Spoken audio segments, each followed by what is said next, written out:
Dans la nuit du 9 novembre 1989, des dizaines de milliers d'Allemands se massent le long du mur de Berlin qui divise la ville depuis 28 ans. À l'est, les postes de contrôle sont pris d'assaut par la foule qui exige de passer, sous les yeux ahuris des gardes-frontières. Vers 23 heures, l'affluence est telle qu'un premier point de passage est ouvert, devant les caméras de télévision du monde entier. C'est un moment historique, une des plus grandes dates depuis la fin de la Deuxième Guerre mondiale. Pendant toute la nuit et dans les jours qui suivent, à coups de pioche et de marteau, dans l'euphorie générale, Berlinois de l'Est et de l'Ouest entament alors la démolition de ce mur de la honte.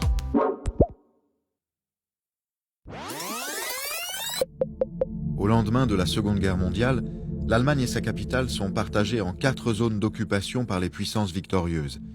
La zone soviétique, la zone américaine, la zone britannique et la zone française. Mais très vite, l'unité des vainqueurs se fissure et les relations entre les États-Unis et l'URSS se dégradent. C'est le début de la guerre froide. À l'image d'un monde désormais devenu bipolaire, 2 Allemagnes hostiles se font face. À l'ouest, les puissances occidentales qui forment la République fédérale d'Allemagne. À l'est, les soviétiques qui créent la République démocratique allemande. Berlin, quant à elle, est coupée en 2. Dictature communiste d'un côté, vitrine capitaliste de l'autre. La ville devient bientôt le symbole d'une guerre froide qui s'intensifie. Dans les années 50, plus de 2 millions de citoyens fuient le régime totalitaire est-allemand pour s'installer à l'ouest. Pour arrêter l'hémorragie, la RDA ferme progressivement ses frontières, jusqu'à les rendre complètement étanches. Le 13 août 1961, au petit matin, les Berlinois découvrent avec stupeur un mur de briques et de barbelés empêchant de circuler entre l'est et l'ouest de la ville. Dans les jours qui suivent, des hommes et des femmes tentent de s'échapper à l'ouest.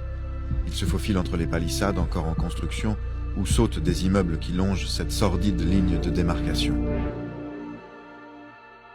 Mais bientôt, les briques se transforment en béton et le mur se métamorphose en une véritable muraille de plus de 3 mètres de haut, surplombée de miradors et surveillée par des milliers de soldats armés, les Vaupeaux.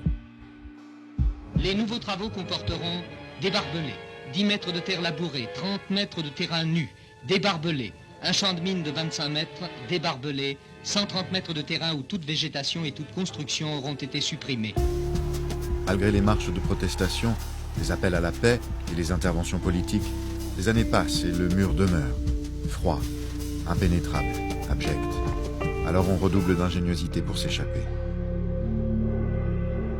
À chacun de ces retours de Berlin-Est, un deuxième passager était du voyage, insoupçonnable dans une voiture de cette taille.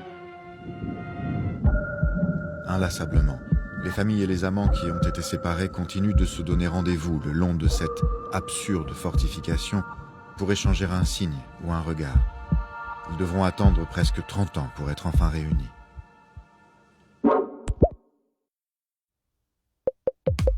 En 1985, Mikhaïl Gorbatchev est élu à la tête de l'URSS et promet de réformer en profondeur le système soviétique pour le rendre plus efficace. C'est la perestroïka. Un vent de changement souffle sur l'URSS et les pays satellites se libèrent du joug communiste. En 1989, le rideau de fer s'effrite. La Hongrie ouvre sa frontière avec l'Autriche. Puis c'est la Tchécoslovaquie. À l'inverse de la Hongrie, en Allemagne de l'Est, les dirigeants sont d'accord pour ne rien changer, et cela malgré la fuite de leurs concitoyens. Ça n'est pas du tout l'avis des milliers de manifestants qui, un peu partout dans le pays, demandent plus de liberté. Le 9 novembre, tout bascule. Vers 19h, Günther Schabowski, un homme politique est-allemand, annonce que les Allemands de l'Est peuvent voyager librement, sans conditions et sans délai. La nouvelle, qui ne devait pas être annoncée aussitôt, fait l'effet d'une bombe et se répand comme une traînée de poudre.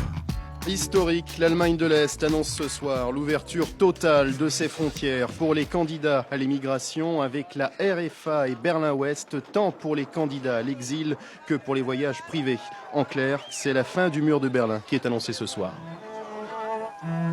Le mur de Berlin, symbole de la guerre froide, s'effondre, entraînant avec lui la chute de l'URSS.